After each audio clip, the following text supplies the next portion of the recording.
Welcome to your Daily Writing Habit, episode number 485.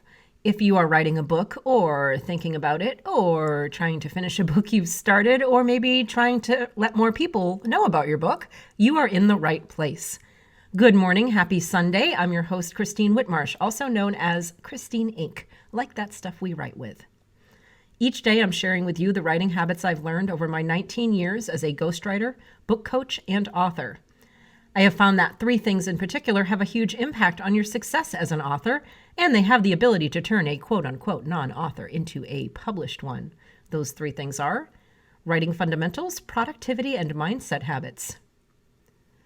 And once again, good morning, happy Sunday, as we do every or most Sundays here on your Daily Writing Habit. It is Sunday story time, where I grab a book from my bookshelf, whether it's one of my own books or a client book or a book that I'm reading or a book that has impacted me in some way. I read you an excerpt and then give you some sort of learning question that you can use to apply to your writing. The book I've chosen today is a book that I just started reading. I am obsessed with the subject of story, obviously, given what I do for a living, helping people tell great stories. So always brushing up on those skills. And there's a book I'm reading now called Unleash the Power of Storytelling, Win Hearts, Change Minds, Get Results. That is by Rob Biesenbach. Here is an excerpt from this book. It's called Death at the Grand Canyon. And he says the goal of this story, motivate changes in behavior. Not all of my stories come from client experience. I found this one on vacation with my wife at the Grand Canyon, which is a place that's as dangerous as it is beautiful. Every year, the Park Service rescues hundreds of people who get into trouble of some kind. So they put warnings up everywhere. Bring a map, stay on the trails, wear sturdy shoes, carry enough water, use sunscreen, understand the effects of altitude, and on and on and on. But we live in the era of, quote unquote, warning fatigue. When was the last time you paid attention to an airline's pre-flight safety instructions or read all the cautionary language that accompanies a new piece of electronic equipment, like do not immerse in water? How do you get a message across in this environment? Through story. One morning, we headed out for a hike and noticed a small crowd gathered around a kiosk. When we got to the front of the group, we saw they were reading a flyer that tells the story of a young woman named Margaret Bradley. Margaret was 24 years old and in excellent physical shape. She ran the Boston Marathon in just over 3 hours. A few weeks later, she visited the Grand Canyon, went for a hike, and got into trouble. She apparently underestimated the length of the route, didn't bring a map, and ran out of water. Sadly, Margaret ended up dying of dehydration near the canyon floor. It's a terrible story, but it gets your attention. It has drama, an emotion, and a sympathetic character at its center.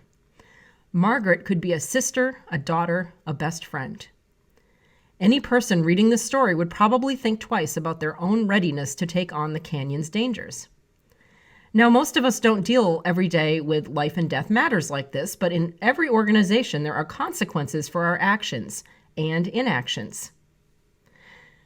Stories provide the rationale for policy, the why behind the what. They move audiences beyond obedience to buy-in. Another notable thing about this story is the medium. A simple flyer posted on a physical, not an electronic, bulletin board. Stories don't have to be big budget affairs to be effective. So that was a great message. Again, that's from the book Unleash the Power of Storytelling, Win Hearts, Change Minds, Get Results by Rob Biesenbach. Biesenbach.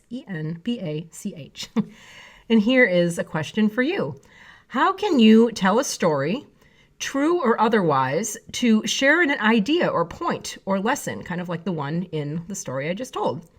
If you can't think of a point you want to make, how about pick any basic lesson and figure out how you can use story. So here's an exercise for you. Take, some sort of lesson or an idea or a point and find a way to use story to explain it rather than to just simply convey your point or your lesson. You could have fun with this. So how about, here's the exercise for you.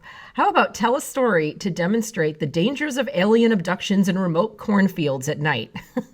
What story could you tell rather than telling people don't hang out in remote cornfields at night? You might get abducted by aliens. See, that's really boring. How can you tell a story to get that point across? That'd be a good writing exercise for you. So have some fun with that. So that was today's writing prompt, today's excerpt. And remember, I am looking for your stories to share on the air here, your books. Please drop me a line at my website, Christine, CHRISTINE -INK.com. I'll also put that in the show notes. There's a contact page on my website. And let's talk about me reading your book, or whether it's a book in progress or an excerpt. We'll make sure that your intellectual property is protected and all sorts of things like that. But I would love to give exposure to your work by reading your book, whether it's a completed published book or a manuscript in progress. I would love to create some exposure for your work here on the show. Christine-Inc.com. Thank you for joining me here on Your Daily Writing Habit, where I am helping you write and finish writing an awesome book. Until tomorrow, happy writing.